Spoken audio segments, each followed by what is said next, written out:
We often have imaginary friends as kids, but what if you had an imaginary friend as an adult? Wait, what? Harvey is a film about a man named Elwood P. Dowd, whose friend is an invisible, 6'3.5" tall rabbit named Harvey. While people deem him insane, Elwood might not be insane after all. The film stars James Stewart, marking this the second time we've discussed a film featuring him, the first being It's a Wonderful Life.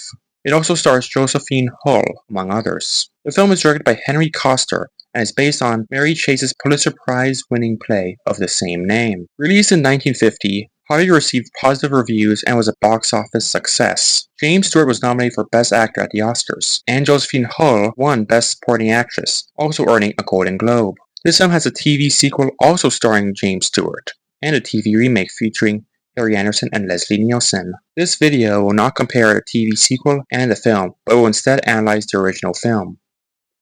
The story begins with Elwood leaving his sister's house. Everything seems normal at first, but then he says, "After you." To nobody, which we know nobody is Harvey. The family in the house notices this, and when he leaves, they are happy and decide to throw a party. Myrtle, it's a wonderful feeling to have your relative out of the house before the company comes. Mother, you're sure Uncle Elwood won't come back and spoil everything after... Vita mentions that Harvey is going downtown. Your uncle always spends the afternoon down. And when Myrtle, Vita's daughter, mentions Elwood's invisible friend's name, Vita is shocked and says, You promised you wouldn't say that name, and you said it. Vita calls Judge Gaffney, her lawyer, to help stall Elwood from ruining her party. By this point, both Vita and Myrtle may view Elwood as a burden. They think he's ruining their household with Harvey. Elwood goes to a local bar downtown and gives Harvey a seat. You sure? Well, I'll give you a hand. Rope it, don't slip. Now, you're sure this is all right? You wouldn't rather sit in the booth? Well, Would he prefer a booth, Mr. Dowd? oh, thank you. The patron looks at him strangely, since they can't see Harvey. Elwood talks to a man named Mr. Migos. Well, Mr. Migos. Well, this is a pleasure. We've missed you. How are you, Mr. Dowd? Fine. And how is he? Oh, he's splendid, thank you. Splendid. And mentions Harvey. Mr. Migos knows about Harvey's existence and doesn't think Elwood is crazy, unlike the others do. During their conversation, Elwood invites Mr. Migos to join them, but Mr. Migos says he can't. Come and suggests meeting tomorrow night. This will be a common trait in the film, Elwood asking people out for dinner or for drinks. While the party is ongoing, a woman named Mrs. Chauvenet arrives and asks where Elwood is. Vita makes a phony excuse for his absence. Mrs. Chauvenet admits the only reason she came was to see Elwood. You might want to see Elwood. You realize, Vita, I haven't seen Elwood in years. Elwood and Harvey return home, which makes Vita even more worried. But when he introduces her to Harvey, And now, Aunt Ethel, I'd like you to meet Harvey.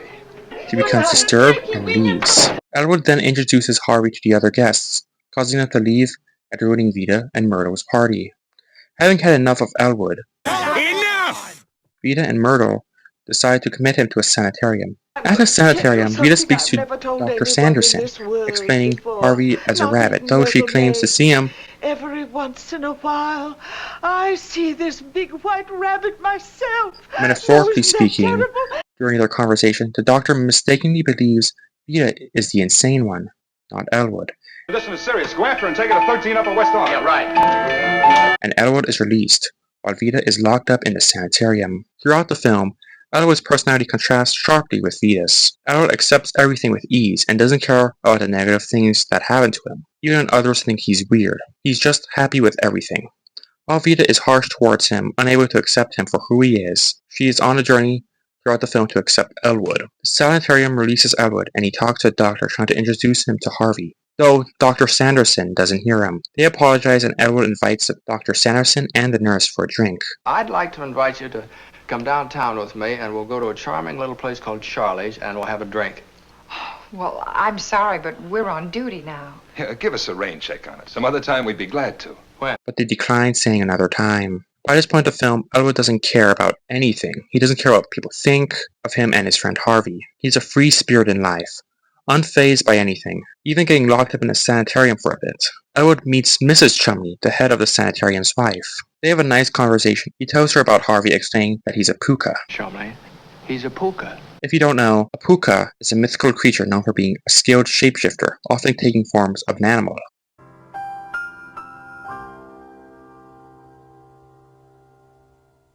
He assures that Harvey is a good friend. They wrap up their conversation and Harvey leaves the sanitarium. Mrs. Chumley tells her husband about her conversation with Elwood and how he was trying to find Harvey. Harvey? Dr. Sanderson and the others realize they locked up the wrong person and need to bring Elwood back to the sanitarium. The film was released in 1950 when mental illness was a taboo subject in cinema. However, like stories such as Calvin and Hobbes, the question of the film's reality isn't the main point. Harvey is real because Elwood believes he is real, and Harvey helps him navigate life.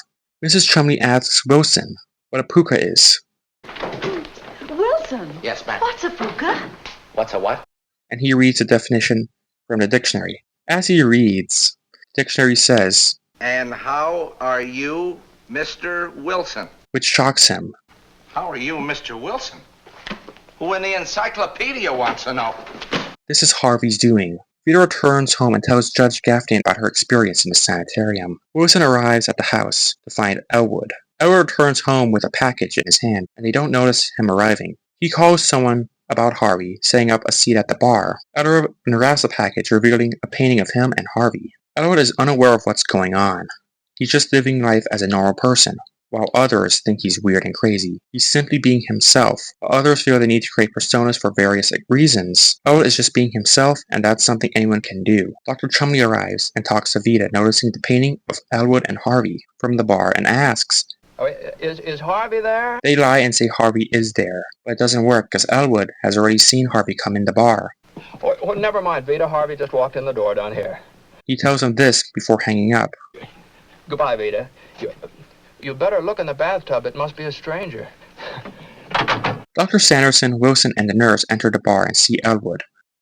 They confront him about Dr. Chumley, and he tells him this. Well, I then introduced Harvey to the doctor, and he sat down in the booth with us. See, Harvey was sitting here, and the doctor sat opposite Harvey so he could look at him. Who's Harvey? Oh, white rabbit, 6 feet tall. 6 feet? 6 feet, 3.5 inches. Now, let's stick to the facts. Now, what happened after you introduced Dr. Chumley to Harvey? Well, Harvey suggested that I buy him a drink, and knowing that he doesn't like to break the law, I suggested to Dr. Chumley that we join him. Yes, we joined him. Go on, join him again. Yeah, then what? And then the other matter came up. You say this other matter came up, Mr. Dowd? Yes, there was a beautiful blonde woman named Mrs. Smithers, and her escort seated in the booth directly across from us. Well, Dr. Chumley went over to sit next to her, explaining to her that they had once met in Chicago. Then, her escorted Dr. Chumley back here to Harvey and me, and tried to point out that it would be better for Dr. Chumley to mind his own affairs. Elwood wanders off and tells Dr. Sanderson and nurse about how he met Harvey. Well, anyway, I was walking down along the street, and I heard this voice saying, "Good evening, Mr. Dowd." Well, I turned around, and here was this big 6-foot rabbit leaning up against a lamppost. I thought nothing of that, because when you've lived in the town as long as I've lived in this one, you get used to the fact that everybody knows your name. And that's why I went over to chat with him. And he said to me, Ed Hickey was a little spiffed this evening, or could I be mistaken? Well, of course, he was not mistaken. I think the world knows of Ed that he was spiffed. Well, we talked like that for a while. Then I said to him, you have the advantage on me. You know my name, and I don't know yours. And right back at me, he said, what name do you like? Well, I didn't even have to think twice about that. Harvey's always been my favorite name. So I said to him, Harvey. Dr. Sanderson begins to question Elwood about his childhood, asking if he had any friends he knew, or someone he knew named Harvey. Think carefully, Dowd. Didn't you know somebody, sometime, someplace by the name of Harvey? Didn't you ever know anybody by that name? Elwood says no. No, not one, Doctor. Maybe that's why I always had such hopes for it. Eventually, Elwood is sent back to the sanitarium. Dr. Chumley, now paranoid, returns to the sanitarium, claiming he's being followed. The guard asks him who is following him, but Dr. Chumley refuses to say. Doctor, I'm being followed. Who's following you?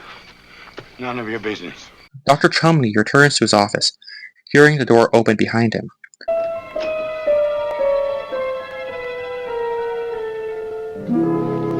Dr. Chumley escapes through the window.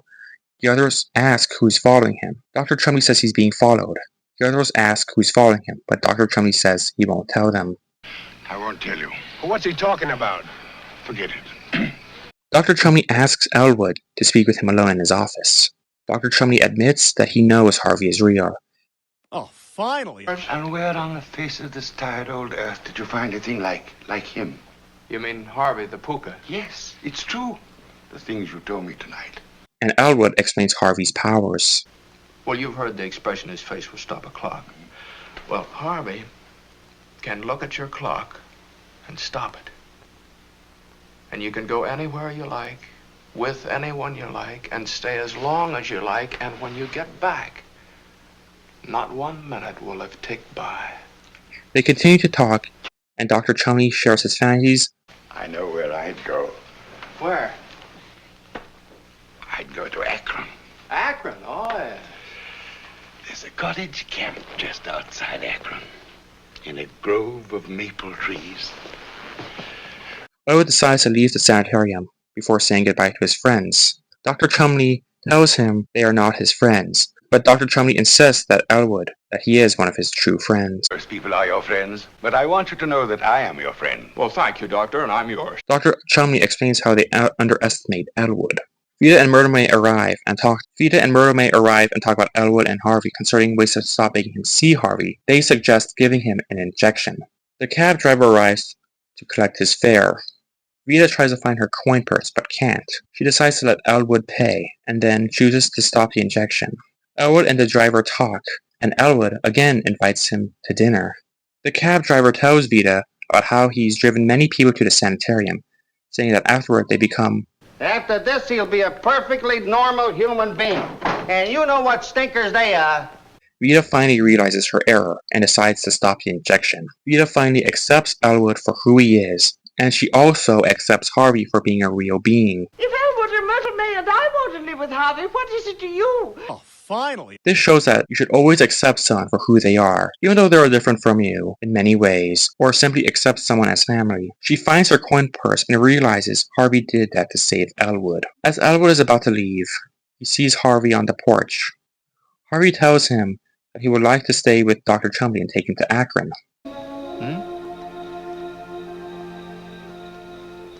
No, I don't mind. Have you ever been to Akron? Akron. Elwood leaves the sanitarium feeling sad, but hears Harvey returning to him. Was anything the matter? No, I thought you decided to stay with Dr. Chumley. Huh? Elwood says, Well, thank you, Harvey. I prefer you, too. The two follow Vida and Myrtle as the sun is about to rise, and the film ends. The main message from the film is the beauty of individualism. Elwood is not troubled by what others think of him, but finds being himself sufficient and a source of joy. His unconditional kindness and happiness strongly contrast with the more anxious and judgmental characters, insinuating that true peace comes with accepting ourselves and others, however unorthodox they may come across. In summary, Harvey embraces uniqueness and inclusivity. With the endearing character of Elwood P. Dowd and his unseen rabbit companion Harvey, Elwood's steadfast compassion and genuineness reminds us all of the importance of accepting ourselves and others, no matter how unconventional they might be. Harvey conveys that genuine cheerfulness and joy comes from embracing and celebrating our diversity.